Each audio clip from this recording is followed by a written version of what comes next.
ચાલે એવું નહીં આમ તો. છોકરાઓની આંખો ના ખેંચાવી જોઈએ. Second day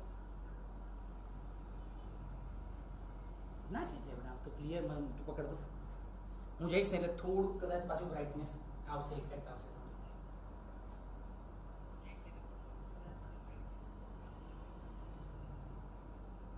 clear?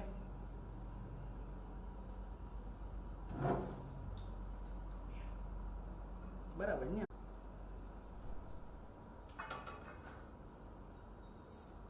ચલો બેટા આવી ગયા બધા?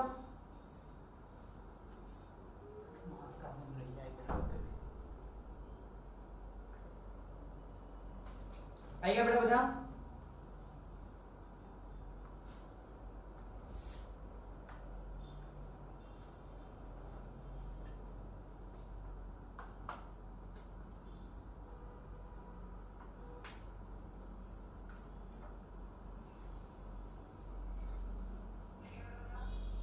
બેટા આજનો એક લેક્ચર સ્માર્ટ બોર્ડ ઉપર ટ્રાય કરું છું. તમારા જે પણ ફીડબેક હોય એ મને WhatsApp ગ્રુપમાં આપજો ને બેટા. આમાં લાઈવ ચેટમાં નહીં લખતા, WhatsApp ગ્રુપમાં મને એના ફીડબેક આપજો. ઓકે, જો મજા નહીં આવે તો પછી આપણે પાછા બોર્ડ વર્ક ઉપર જતા રહીશું. ઓકે, આઈ થિંક થોડુંક તમને આછું દેખાતું હશે. ઓકે, બટ આજે એક ટ્રાય લઈ લઈએ આજનો લેક્ચર. ઓકે, એકાદો આપણે ટ્રાય કરી લઈએ બેટા આને. આજનો ટોપિક બી નાનો છે એટલે ઈઝીલી પતી જશે. ઓકે ઓકે, પ્લીઝ ચલો બેટા ફટાફટ બધા ઓનલાઈન થઈ જાઓ.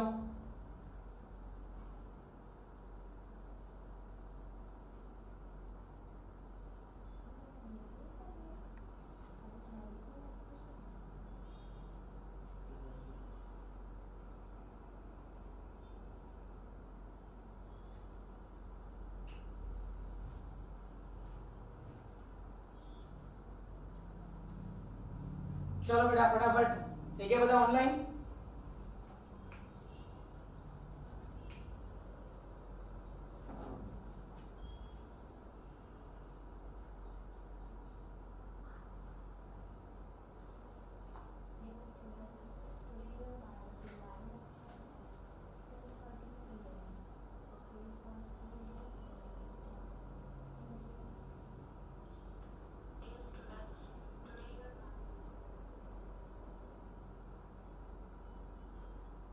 चलो बेटा, so today's topic is DNA fingerprinting. आई गया बेटा બધા? चाहे जी कोई ऑफलाइन ना हो ऑनलाइन ना था बेटा प्लीज बता ऑनलाइन दे जाओ फटाफट. So today's topic is DNA fingerprinting. Okay? अरे नेक्स्ट टाइम ऑनवर्ड्स बेटा 5 मिनिट पहला ज्वाइन कर देવાનું કે 2:30 વાગે આપણો લેક્ચર શાર્પ સ્ટાર્ટ થઈ જવો જોઈએ.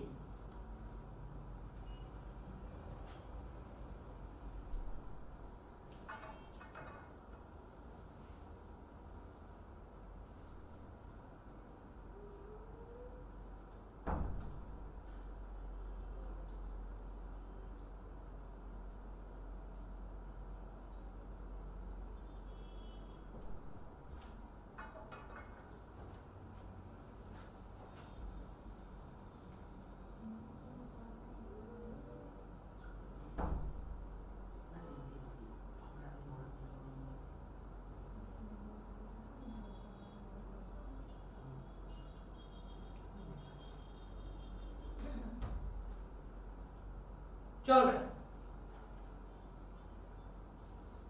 डन છે કોઈને? આવી ગયા બેટા બધા ઓનલાઈન?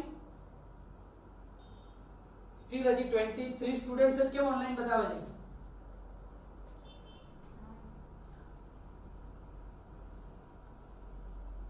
ચલો બાકીના ક્યાં છે બેટા બધા?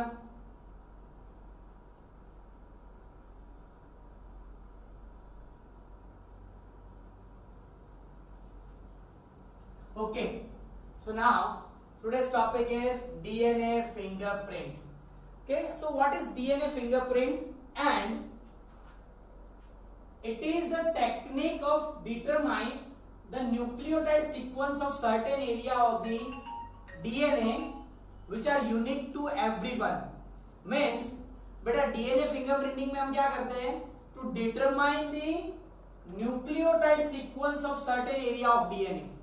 Okay, for an example, we all know that the DNA has the long sequence of nucleotide base pair. So we have to determine or identify the certain area of the DNA which are unique to everyone.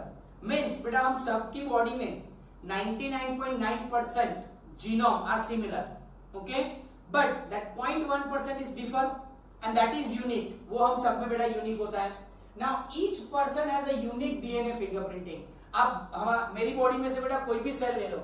It may be a hair cells, it may be a skin cell, it may be a blood cell, it may be a sperm cell. कोई भी cell लो बेटा, it has a unique DNA fingerprinting. वो DNA fingerprinting कैसा होगा बेटा? Same होगा.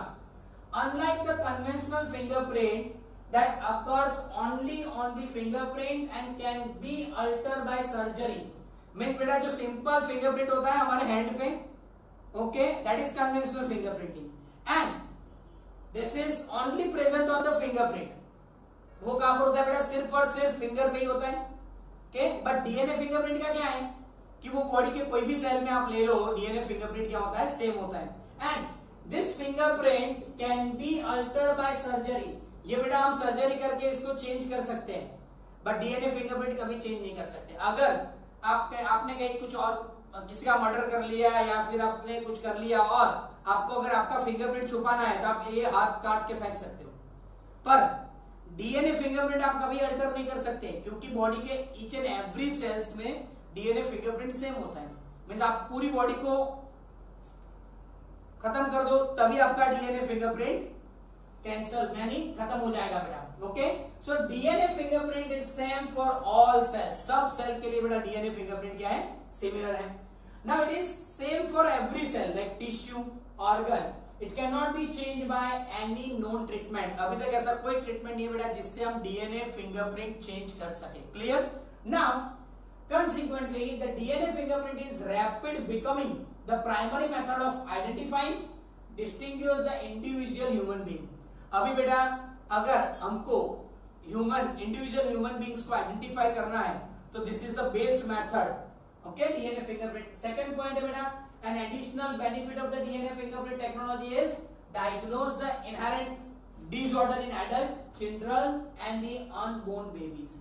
Means बेटा DNA fingerprinting से हम डिजीज भी डायग्नोज कर सकते हैं जो जेनेटिक डिसऑर्डर है, जेनेटिक इनहेरेंट जो डिजीज है बेटा वो एडल्ट में, चाइल्ड में और अनबॉर्न बेबी में भी हम आइडेंटिफाई कर सकते हैं कि उसमें कौन से डिजीज होंगे. For an example, blood stain clothing on the Abraham Lincoln. Abraham Lincoln का जब बेटा मर्डर हुआ था तो उसके कोट पे जो ब्लड का स्टेन था उसकी वजह से पता चला कि Abraham Lincoln suffering from the Marfan syndrome.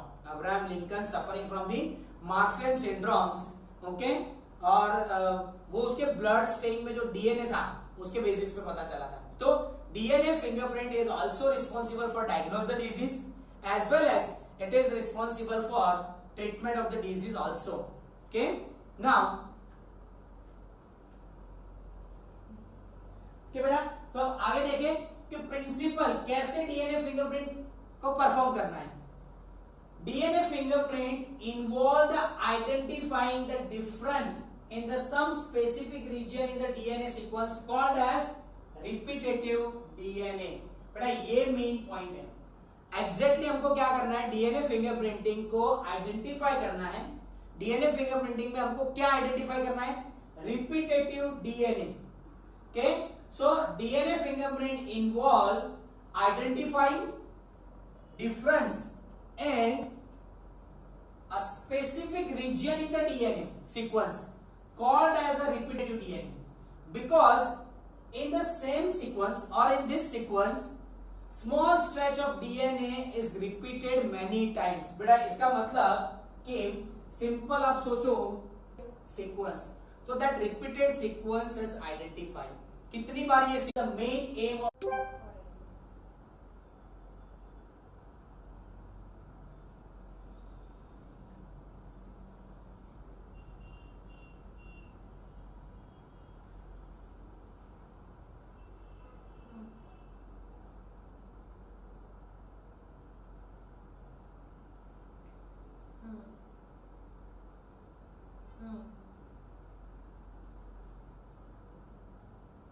Now बेटा इट इज ओके। अब देख लो बेटा, अब बफरिंग नहीं हो रहा। ओके अब बफरिंग नहीं हो रहा बेटा। सो क्या करना है बेटा, this repetitive DNA separated from the bulk genomic DNA as a different peak during the density gradient centrifugation. The bulk DNA form a major peak and the other small peak are referred as a satellite DNA. मतलब बेटा simply सोचो कि आपके पास ये पूरा DNA sequence है, this is the DNA sequence आपके पास है, उसमें से ये रिपीटेटिव डीएनए है। तो आप क्या करना है मुझे बेटा, इसको सेंट्रीफ्यूज करना है। सेंट्रीफ्यूज करेंगे तो उसके बाद मुझे पीक मिलेगा। अगर मैं उसको पीक के फॉर्म में बताऊं तो ऐसे मुझे पीक मिलेंगे बेटा, और जितने भी बड़े बड़े पीक होंगे के they are known as the major part of the DNA और it is the bulk genomic. उसको क्या बोलते हैं बेटा, the bulk DNA form. Bulk DNA का मतलब क्या है बेटा, पूरा जो डीएनए उसकी बात कर रहे हैं, उसमें से जो छोटे छोटे पीक मिल रहे हैं बेटा, that small peak is the repetitive और it is called the satellite DNA. तो मुझे क्या करना है बेटा, ये जो स्मॉल पीक है उसको सेपरेट करना है। Depending on the base composition, AT reach or GC reach, the length of segment and the number of repetitive unit, the satellite DNA is classified into many categories as a microsatellite and mini satellite. अब बेटा AT and GC reach मतलब सोचो कि ये एक DNA आपके पास और double stranded है, तो AT यानी सिंपली ATGC, यानी ये डीएनए कैसा हो गया, AT डीएनए, क्योंकि इसमें AT पैर ज्यादा है। अगर ऐसा है बेटा GC, तो अब ये क्या हो गया, GC ज्यादा है, तो इसको GC डीएनए भी बोलते हैं। तो ऐसे डीएनए को बेटा दो क्लास में कैटेगराइज करते हैं, micro satellite and mini satellite, and this is the repetitive DNA. The sequence normally do not code for any protein, and this repetitive DNA it is not code for the any protein. Actually हमने पढ़ा बेटा कि DNA is responsible for protein synthesis. Okay, gene is responsible for protein synthesis, but this repetitive DNA is not responsible for protein synthesis. They are not helping the protein synthesis. This sequence show the high degree of polymorphism and form the basis of the DNA fingerprinting. Since the DNA from every tissue from an individual shows the same degree of polymorphism. और बेटा ये line क्या है, polymorphism. polymorphism मतलब poly means बहुत, morphism मतलब structure. So this sequence, ये जो repetitive sequence है बेटा, this repetitive sequence shows the high degree of polymorphism. ऐसे बहुत सारे DNA होंगे, ओके. और अगर मेरी बॉडी में से आप हेयर सेल ले लो, ब्लड सेल ले लो, स्पर्म सेल ले लो, स्किन सेल ले लो, कोई भी सेल लो, उसमें ये जो polymorphism होगा, that polymorphism is same in all the cells. Okay. Further, as the polymorphism are inheritable from parents to children, and that polymorphism, ये जो बेटा structural changes है ना डीएनए में, वो पेरेंट्स में से चिल्ड्रन में क्या होते हैं बेटा, इनहेरिट होते हैं. DNA fingerprinting is the basis of the paternity testing in case of disputes. मतलब अगर पैटर्नल मतलब मदर और फादर अगर आइडेंटिफाई करना है कि कोई बच्चा है हॉस्पिटल के अंदर, और हॉस्पिटल के अंदर अगर सोचो कि एक साथ सब बच्चे रखते हैं, तो कई बार ऐसा हो जाता है कि वे कौन से कपल का कौन सा बच्चा है वो जानना कई बार मुश्किल हो जाता है, ओके. और ऐसा गवर्नमेंट हॉस्पिटल में ज्यादा होता है, तो डीएनए टेस्टिंग की वजह से हम आइडेंटिफाई कर सकते हैं बेटा कि इसके पेरेंट्स कौन से होंगे, okay. Polymorphism variation at the genetic level arise due to mutation. अब ये पॉलीमॉर्फिज्म बेटा कैसे होता है, पॉलीमॉर्फिज्म का मतलब change in gene, change in gene, तो दैट इज म्यूटेशन भी बोल सकते हैं, क्योंकि म्यूटेशन मतलब change in gene. New mutation arise in an individuals either in a somatic cell और इन अ जर्म सेल्स. बेटा हमारी बॉडी में जब म्यूटेशन होता है तो वो दोनों सेल में हो सकता है, सोमेटिक सेल में भी हो सकता है और जर्म सेल में भी हो सकता है. मतलब सोमेटिक मतलब एक्सेप्ट सेक्स सेल, स्पर्म और एग के अलावा जितने भी हमारी बॉडी में सेल्स है उसको सोमेटिक सेल बोलते हैं, और जो स्पर्म सेल है और जो एग सेल है उसको हम सेक्स सेल बोलते हैं या फिर उसको हम जर्म सेल बोलते हैं. अगर म्यूटेशन सोमेटिक सेल में हो रहा है बेटा तो दे आर नॉट इनहेरेंट, वो इनहेरेंट नहीं है, वो ट्रांसफर नहीं होंगे. बट अगर म्यूटेशन स्पर्म सेल में हो रहा है और एग सेल में हो रहा है तो that is inherent to next generation, okay. If the germ germ cell mutation does not seriously impact individual ability to have a offspring who can transmit the mutation. It can spread to the other member of the population. Means बेटा germ cell में होगा तो वो transfer होगा from generation to generation. Allelic sequence variation have traditionally been described as a DNA polymorphism if more than one variant allele at the location occur in the human population with a frequency greater than 0.01. In a simple term, if an inheritable mutation is observed in the population at the high frequency, it is referred to as the DNA polymorphism. मतलब बेटा ये line क्या बोल रही है? Allele. Allele में आपको बताओ कि एलील क्या है. कि आपके पास अगर क्रोमोसोम है बेटा, तो क्रोमोसोम में यहां एक जीन है कैपिटल टी, यहां एक जीन है कैपिटल टी और स्मॉल टी. तो इन दोनों को हम क्या बोल सकते हैं बेटा? एलील बोल सकते हैं. इन दोनों को हम क्या बोल सकते हैं? एलील. तो यहां क्या है? Allylic sequence variation has traditionally been described as a DNA polymorphism if more than one. अगर ऐसा बेटा वेरिएशन एक से ज्यादा लोकेशन में आता है, ओके, तब म्यूटेशन के चांसेस बढ़ जाते हैं. Okay, now the probability of the such variation to be observed in non-coding sequence would be higher as a mutation in this sequence may not have any immediate effect. मतलब बेटा अगर coding है तो non coding, हम सबको पता है कि डीएनए में दो सीक्वेंस होते हैं. एक होता है टेम्पलेट स्ट्रैंड होता है बेटा, और दूसरा कौन सा होता है? Coding strand. तो अगर सोचो कि कोडिंग स्ट्रैंड में ऐसा कोई भी चेंजेस आता है बेटा, कोडिंग स्ट्रैंड में ऐसे कोई भी चेंजेस आते हैं बेटा, तो उसका कोई इमीडिएट इफेक्ट नहीं आएगा क्योंकि ये प्रोटीन ही नहीं बना था. हाँ, टेम्पलेट स्ट्रैंड में अगर कोई चेंज आ रहा है तो it gives the immediate effect. The probability of such variation would be observed in non-coding sequence. अगर non-coding sequence में बेटा ऐसा कोई भी changes आता है, okay, would be higher as mutation in this sequence may not have any immediate effect. मतलब coding strand में बेटा कोई भी effect आएगा तो वो direct immediate उसका कोई effect होगा नहीं. This mutation keep an accumulating generation after generation and from one of the basis polymorphism means ऐसे बेटा जितने भी म्यूटेशन आते जाएंगे वो जनरेशन के बेसिस पे वो एक्यूमुलेट होते जाएंगे. From generation to generation it will accumulate, और एक पॉइंट ऐसा आएगा, एक टाइम ऐसा आएगा तब वो शो करेगा. Means after many generation that will shown. Now there is a variety of the different type of polymorphism ranging from single nucleotide change to very large scale changes. For evolution in speciation such polymorphism play an important role. मतलब बेटा simply कि ये DNA है, कई बार ऐसा हो सकता है कि कोई एक पॉइंट में भी चेंज हो, ओके, तो दैट इज आल्सो पॉलीमॉर्फिज्म. कई बार ऐसा भी हो सकता है बेटा एक से ज्यादा पॉइंट में भी चेंजेस हो, so that is also called the polymorphism. मतलब यहां क्या कह रहा है? There is a variety of the different type of polymorphism. Means ऐसे पॉलीमॉर्फिज्म बहुत सारे हो सकते हैं, एक पॉइंट में भी हो सकता है और लार्ज स्केल पे भी हो सकता है, और ऐसे सारे बेटा चेंजेस इकट्ठे होके नया स्पीसीज बनता है. Means time to time basis पे अगर बेटा ऐसे चेंजेस होते जाएंगे तो एक टाइम ऐसा आएगा कि नया स्पीसीज जनरेट हो जाएगा. Okay, and that is called the speciation. Okay, now बेटा DNA fingerprinting was initially developed by Alec Jeffreys. किसने बेटा डेवलप किया? एलेक्स ज़ेफरी.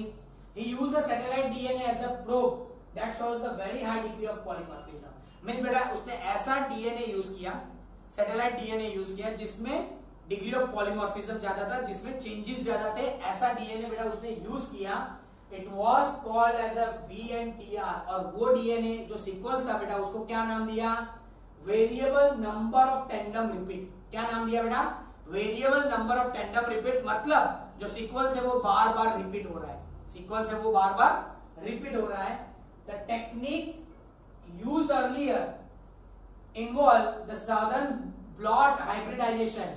सदर्न ब्लॉट मतलब बेटा identifying the DNA. Southern blot technique मतलब identify the DNA by using the radio label VNTR probe. अब बेटा यहां ध्यान से देखना क्या किया उन्होंने. पहले आइसोलेशन ऑफ डीएनए, मतलब सिंपल आप सोचो कि आपके पास एक ब्लड सेल्स है और उसमें से डीएनए आइसोलेट कर लिया. ये क्या किया बेटा? आइसोलेट दे डीएनए. पहले डीएनए आइसोलेट कर दिया, फिर क्या किया बेटा? सो digestion of the DNA bye restriction endonuclease enzyme. फिर ये डीएनए को उन्होंने टेस्ट ट्यूब में लिया बेटा, टेस्ट ट्यूब में लेके डीएनए को डाइजेस्ट कर दिया। डाइजेस्ट का मतलब उसको क्या किया, डाइजेस्ट कर दिया, मतलब उसको ब्रेक डाउन कर दिया बेटा, तो उसके छोटे छोटे पीसेस हो जाएंगे with the help of enzyme. Which enzyme? restriction endonuclease enzyme. So this restriction endonuclease enzyme is responsible for breakdown the DNA sequence, separation of DNA fragment by electrophoresis. Now gel electrophoresis technique बेटा उसमें क्या करते हैं कि simply ये gel electrophoresis plate है, उसके ऊपर ये जो डीएनए के फ्रेगमेंट है बेटा उसको यहाँ पर रख देते हैं, 1 2 3 4 ऐसे सब फ्रेगमेंट को रख दिया। फिर क्या होगा बेटा कि यहां पर डीएनए कैसा होगा बेटा, नेगेटिवली चार्ज होता है, तो सामने पॉजिटिव चार्ज अप्लाई कर देना है। क्या करना है? सामने पॉजिटिव चार्ज अप्लाई कर देना है। सो क्या होगा इससे कि डीएनए नेगेटिव चार्ज है, सामने पॉजिटिव चार्ज हमने अप्लाई कर दिया, तो अब डीएनए क्या होगा, travel towards the positive charge, because DNA has negative charge. अब क्वेश्चन होगा डीएनए में कैसे नेगेटिव चार्ज है, तो because DNA possesses the phosphate, that's why it is negatively charge. तो यहां पर हमको क्या करना है, अब डीएनए का जो फ्रेगमेंट है बेटा उसको सेपरेट करना है। Now separated DNA fragment synthetic membrane such as nitrocellulose. अब बेटा ये जो फ्रेगमेंट सेपरेट हो गए, मतलब क्या होगा, अब मैंने क्या किया बेटा, ये जो डीएनए का जो प्लेट था बेटा जिसमें मैंने डीएनए सेपरेट किया, जेल इलेक्ट्रोफोरेसिस, उसमें मैंने यहाँ डीएनए के सैंपल रखे थे। अब ये सैंपल सेपरेट हुए तो यहां मुझे ऐसे बैंड मिलेंगे, इसको मुझे क्या करना है बेटा, तो नायलॉन प्लेट पे ले लेना है, नाइट्रोसेल्युलोज और दी नायलॉन प्लेट पे उसको लेना है, फिर उसमें रेडियो लेबल्ड वीएनटीआर डालना है। मतलब सिंपली मैं आपको बताऊं कि ये जो डीएनए है ये ऑलरेडी सेपरेट हो चुका है बेटा, अब मैं उसके ऊपर रेडियो एक्टिव लेबल डीएनए डालूंगा। अब रेडियो एक्टिव लेबल वीएनटीआर में डालूंगा तो क्या होगा, इसके साथ रेडियो एक्टिव डीएनए बाइंड हो जाएगा, इसके साथ रेडियो एक्टिव डीएनए बाइंड हो जाएगा। जहां जहां रेडियो एक्टिव डीएनए बाइंड होगा वहां जब भी मैं radio active means UV light में उसको ऑब्जर्व करूंगा तो मुझे क्या दिखेगा बेटा, डीएनए के बैंड दिखेंगे। हाँ, सिंपल अगर डीएनए होगा तो नहीं दिखेगा, इसलिए मैं रेडियो एक्टिव डीएनए उसके ऊपर डाल रहा हूं। तो उसके ऊपर मैंने रेडियो एक्टिव डीएनए डाला तो उसकी वजह से क्या हुआ, उसका हाइब्रिडाइजेशन हुआ, मतलब जो मेरा जो डीएनए सेपरेट हुआ था वो और ये रेडियो एक्टिव डीएनए वो दोनों ज्वाइंट हो गए और उसकी वजह से मुझे बैंड मिले। Detection of hybridization DNA fragment by auto radiography, और फिर जो बैंड है वो मुझे ऑटो रेडियोग्राफी में बेटा दिखेंगे। कैसे दिखेंगे वो भी हम बात करते हैं, उससे पहले यहां देखते हैं। The VNTR belong to the class of satellite DNA referred to as the mini satellite. A small DNA sequence is arranged randomly in many copy number. VNTR मतलब बेटा it is a mini satellite DNA. क्यों उसको mini satellite DNA बोलते हैं बेटा, क्योंकि उसमें repeated number ज्यादा है, जो सीक्वेंस होगा बेटा वो बार बार रिपीट हो रहा है, इसलिए उसको बोलते हैं VNTR, variable number tandem repeat. Okay, and it is referred as a mini satellite. और वो जो बेटा रिपीटेड डीएनए सीक्वेंस है, छोटे छोटे सीक्वेंस होते हैं जिसको रिपीटेड सीक्वेंस बोलते हैं। The copy number varies from chromosome to chromosome in an individuals. The number of repeat allow very high degree polymorphism. As a result, in the size of VNTR varies from 0.1 to 20 kilo base pair. मतलब बेटा अगर ये DNA है उसमें repeated sequence 0.1 kilo base, 0.1 kilo base का मतलब क्या बेटा, 100 नाइट्रोजन बेस पेयर चेंज हो सकते हैं या फिर 20,000 नाइट्रोजन बेस पेयर का भी रिपीटेशन हो सकता है। मतलब AGTCT AGC ऐसे है, सपोज ये 100 है तो यही सीक्वेंस वापस AGTCT AGC AGTCT AGC ऐसा बेटा बार बार रिपीट होना, that is known as the variable number tandem repeat. ये मैंने 100 की बात की, ऐसे 20,000 नाइट्रोजन बेस पेयर का भी रिपीटेशन हो सकता है। मतलब यहाँ लिखा हुआ है 0.1 to 20 kilo base nitrogen base pair repeated है बेटा। ओके, नाउ अब एग्जैक्टली डीएनए फिंगरप्रिंट कैसे एनालाइज करते हैं, तो यहाँ पर एक डायग्राम बेटा दिया हुआ है और वो डायग्राम बेटा मैं आपको एक्सप्लेन कर रहा हूं। ओके, देखो अगर यहाँ तक बेटा आपको थोड़ा भी पता चल गया है तो प्लीज आप थंब कर दो। ये डायग्राम जब मैं करवाऊंगा तब आपको सारा पता चल जाएगा बेटा, प्लीज। चलिए बेटा फटाफट थंब कीजिए। ये डायग्राम के बेसिस पे बेटा आपको सब पता चल जाएगा। When we discuss this diagram आपको पूरा बेटा पता चल जाएगा। फटाफट थंब करो चलो। आई थिंक मुझे ऐसा लग रहा है बेटा ये मेथड शायद चॉक जो बोर्ड पे करते हैं वो अच्छा रहेगा।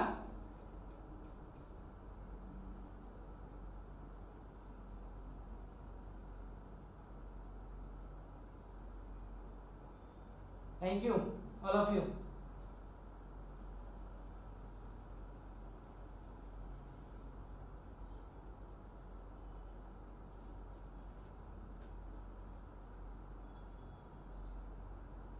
प्लीज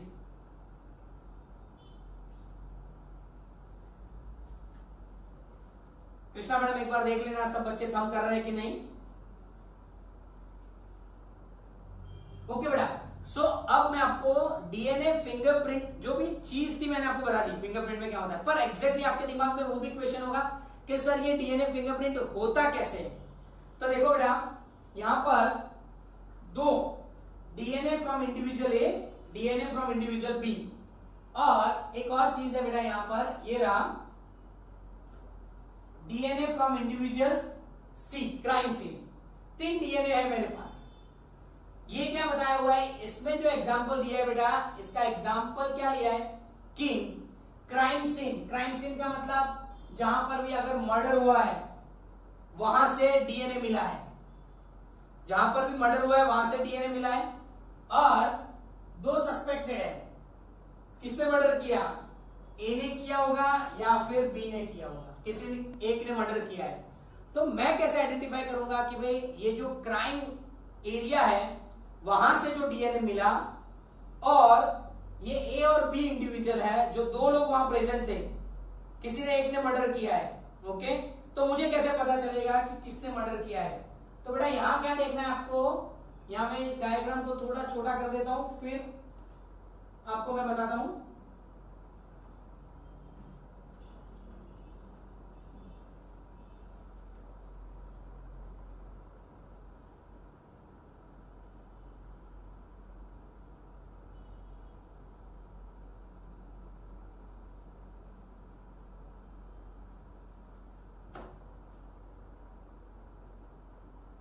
देखो अब सिंपली ये जो है बेटा फर्स्ट जो सस्पेक्टेड 1 है यानी ए का मैंने 3 क्रोमोसोम लिए है। क्रोमोसोम नंबर 7 लिया है, क्रोमोसोम नंबर 2 लिया है एंड क्रोमोसोम नंबर 16 लिया है एग्जांपल के तौर पे। के उसमें हर एक क्रोमोसोम में 2 क्रोमेटिड होंगे, एक पैटर्नल होगा एक मैटरनल होगा। मतलब हम सबको पता है बेटा एक मम्मी में से आता है एक फादर में से आता है। ओके, तो दोनों में से जो दो क्रोमेटिड होते हैं वो मैंने बताया। अब यहाँ जो ब्लॉक दिए है बेटा डिफरेंट कलर के वो दिखा रहा है रिपीटेड यूनिट। तो देखो एक 7 नंबर के क्रोमोसोम पे 1 2 3 ब्लॉक है और मैटरनल में 1 2 3 4 है यानी 3 4। फिर यहाँ पर 1 2 3 4 5 6 7 8 है, 1 2 3 4 5 6 7 है। फिर यहाँ पर 1 2 3 4 5 1 2 3 4 5 6 7 8 9 10 है। तो यहाँ 5 है यहाँ 10 है। वैसे भी यहाँ पर 1 2 3 4 5 6 7 8 9 10 11 है। यहाँ पर 9 है। 1 2 3 4 5 6 7 8 यहाँ पर 8 है। 1 2 3 4 5 6 7 है। यहाँ पर 1 2 3 4 5 है बेटा और यहाँ पर 2 है। तो ये सारे रिपीटेड सीक्वेंस है। तो ये जो रिपीटेड सीक्वेंस है वो यहां दिखाए हुए देखो के ये सस्पेक्टेड ए सस्पेक्टेड बी। तो इसमें जो रिपीटेड सीक्वेंस थे 2 फिर 4 फिर 5 फिर 6 नहीं है फिर 7 ये 8 ये 10। तो देखो 2 4 5 7 और 8 और 10। तो देखो ये सारे थे 3 4 8 7 16 10 वो सब यहां पर थे बेटा। तो ये सारे बैंड यहां पर मैंने रख दिए। तो ये सारे बैंड आ गए। वैसे ही सस्पेक्टेड बी के भी सारे बैंड यहां रख दिए, कितने कितने रिपीटेड यूनिट थे। अब वैसे ही यहां से 7 यानी ये जो है बेटा, ये जो है क्राइम सीन से जो मुझे डीएनए मिला था उसके भी बैंड मैंने यहां रख दिए कि ये 11 पे एक बैंड आया, फिर ये 1 2 3 4 5 6 7 8 9 पे एक बैंड आया, फिर 1 2 3 4 5 6 7 8 पे एक बैंड आया, फिर 7 पे एक बैंड आया बेटा, अरे हाँ, फिर 5 पे एक बैंड आ रहा है, फिर सेकंड पे एक बैंड आ रहा है। अब देखो कि ये क्राइम वाला डीएनए था, तो ये क्राइम डीएनए में जितने भी बैंड हैं वो किसके साथ मैच कर रहे हैं, तो देखो ये मैं रेड पेन से बना रहा हूं, ये एक बैंड हो रहा है यहाँ मैच, दूसरा ये मैच हो रहा है, तीसरा ये मैच हो रहा है, चौथा ये मैच हो रहा है, पांचवा ये मैच हो रहा है और छठा ये मैच हो रहा है। मतलब आप देखो बेटा सी का जो डीएनए है वो बी के साथ कंप्लीटली मैच हो रहा है, ए के साथ नहीं हो रहा, क्योंकि ए में देखो ये बैंड है तो यहाँ कोई नहीं है, ए में देखो यहाँ पर बैंड है पर यहाँ कोई नहीं है, ए में देखो ये 2 बैंड है पर यहाँ कोई बैंड नहीं है। मतलब सी के सारे बैंड किसके साथ मैच हो रहे हैं, बी के साथ मैच हो रहे हैं, रिपीटेड यूनिट। तो इससे हमको पता चल जाएगा कि जो बी है वो मर्डरर है बेटा, ओके, वो बी क्या है बेटा, मर्डरर है, ओके। मतलब जो क्राइम सीन से जो हमको डीएनए मिला था वो किसका था, बी का था। तो इस तरीके से बेटा हम डीएनए फिंगरप्रिंट मैच कर सकते हैं, ओके, क्लियर। ऐसे ही आप पेरेंट्स, मदर और फादर, अगर सोचो कि कोई बच्चा है तो उसके डीएनए लेना है और उसका रिपीटेड के ऐसे बैंड बना लेने हैं, फिर मदर और फादर के भी बैंड आप ऐसे ले सकते हो, तो आपको पता चल जाएगा कि कौन से रियल फादर मदर है और कौन से रियल नहीं है। क्लियर बेटा। तो यहां तक अगर पता चल गया तो प्लीज थंब कर दो।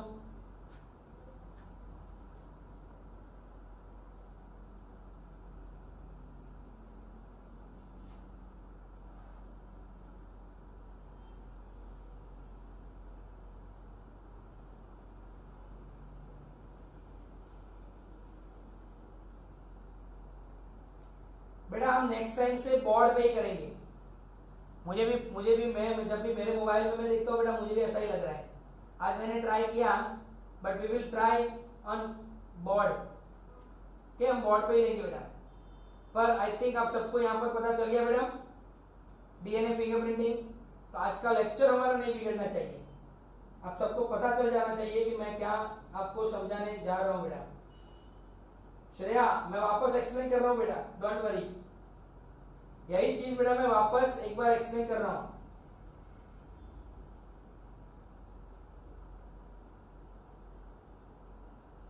यही चीज बेटा मैं एक बार वापस एक्सप्लेन कर रहा हूं।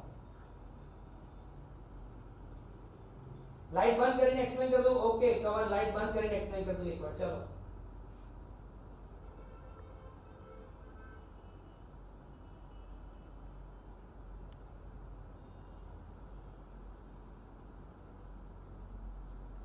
लाइट बेटा मैं बंद कर देता हूं, ओके। अब देखो, अब मैं नहीं लिखूंगा, अब मैं आपको वापस यही चीज बेटा समझा रहा हूं। ध्यान से देखो कि ये सारे बैंड है, दिख रहा है ना कवन और श्रेया, एक बार फिर से देख लो बेटा कि ये क्या है, डीएनए ए में से लिया वो डीएनए और ये बी में से लिया वो डीएनए, और इसके रिपीटेड यूनिट है 3 है, इसमें 4 है, इसमें कितने हैं 1 2 3 4 5 6 7 8 है, इसमें 7 है, इसमें 5 है, 1 2 3 4 5 6 7 8 9 10 है बेटा, इसमें 2 है, इसमें 5 है, इसमें 1 2 3 4 5 6 7 है, ये 8 है बेटा, ये 1 2 3 4 5 6 7 8 9 है बेटा, इसमें 11 है। तो ये सारे रिपीटेड बैंड मैंने डाल दिए।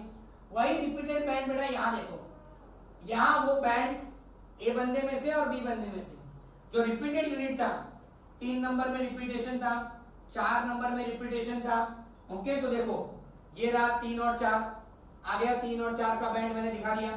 फिर एक बैंड बेटा ये रहा, क्या है 5 नंबर पे एक बैंड रिपीट हो रहा है, फिर एक 7 नंबर पे हो रहा है, तो 5 और 7 है बेटा एक, तो वो भी आप देख लो 5 और 7, तो ये रहा 5 और ये रहा 7। फिर बेटा आगे देखो तो ये 8 नंबर पे एक रिपीट हो रहा है और एक 10 नंबर पे रिपीट हो रहा है, तो ये रहा बेटा 8 और 10 नंबर वाला भी आ गया। मीन्स ए बंदे में से जो भी डीएनए लिया था बेटा उसके सारे बैंड यहां मिल गए। वैसे ही अब बी बंदे में से जो भी डीएनए लिया, ओके, बी सस्पेक्टेड था उसमें से लिया, तो उसमें देखो 2 और 5 तो है बेटा 2 पे भी है और 5 पे भी है, 2 पे भी है और 5 पे भी है। फिर एक है 7, 8, 9 और 11, तो 11 पे भी है, 9 पे भी है, 8 पे भी है, 6 पे भी है, तो ये सारे बैंड बी वाले के। वैसे ही हमको क्या करना है, जो क्राइम एरिया में से जो डीएनए मिला था उसके भी बैंड मैंने यहां रख दिए। अब मुझे मैच करना है कि कौन से बैंड किसके साथ सबसे ज्यादा मैच हो रहे हैं बेटा, कौन से बैंड किसके साथ सबसे ज्यादा मैच हो रहे हैं। तो आप देखो बेटा कहां सबसे ज्यादा मैच हो रहा है, ध्यान से देखो कौन सा सबसे ज्यादा मैच हो रहा है। तो ए का देखो 1 2 3 बैंड मैच नहीं हो रहे, पर बी का देखो देखो सारे बैंड बेटा मैच हो रहे हैं। इसकी वजह से हमको पता चल जाएगा जो बी है उसका डीएनए है क्राइम एरिया में। क्लियर बेटा, अगर पता चल गया तो प्लीज थंब कर दो। चलो फटाफट, चलिए बेटा फटाफट थंब करो। I think it is clear, but next time से बेटा हम बोर्ड पे करेंगे, इसमें मुझे भी मजा नहीं आया। मुझे ऐसा लग रहा है कि स्क्रीन के सामने कोई भूत घूम रहा है, ब्लैक ब्लैक दिख रहा है बेटा।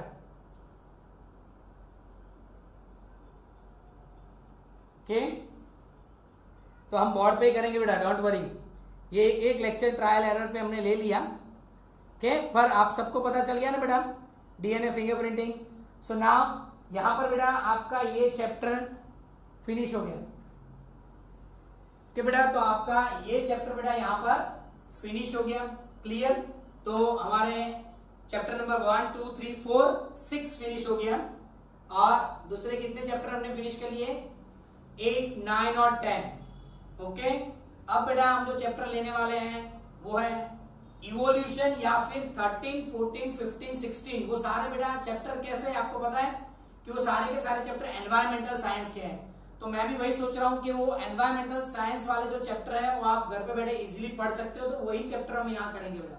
तो उसके क्या होगा कि आपका जो भी सिलेबस है वो फटाफट हो जाएगा।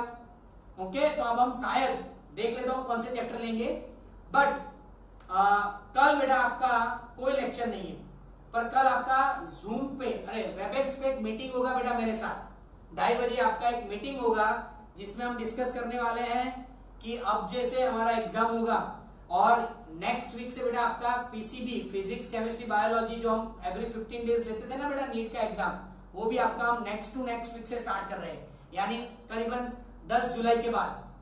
10 जुलाई के बाद आपका वो भी हम स्टार्ट कर रहे हैं। तो बेटा कल हम लेक्चर नहीं लेने वाले हैं, पर कल मैं 2:30 बजे आपका वेबएक्स पे एक मीटिंग करूंगा बेटा। वेबएक्स पे आपका एक मैं मीटिंग करूंगा। ओके, और इतने जो चैप्टर्स हो गए उसके एग्जाम कैसे करेंगे, और सारे जो आपको मार्क्स भी मिल गए वो भी मार्क्स भी मैं लेके बैठूंगा। जिन्होंने एग्जाम नहीं दिया उन सबको ये वीक में सारे एग्जाम बेटा रिपीट करके देने हैं। ओके, सबको एग्जाम देना होगा।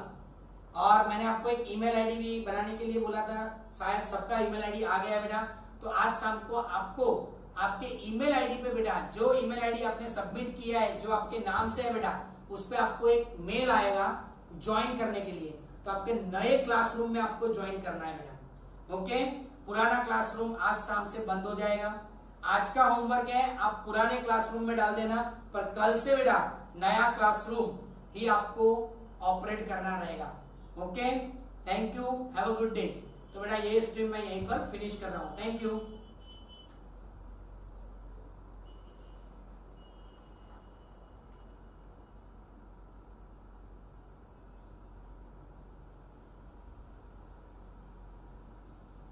ओके चार्ज बेटा, आई थिंक हूँ स्टार्ट एनवायरमेंटल करीस। ओके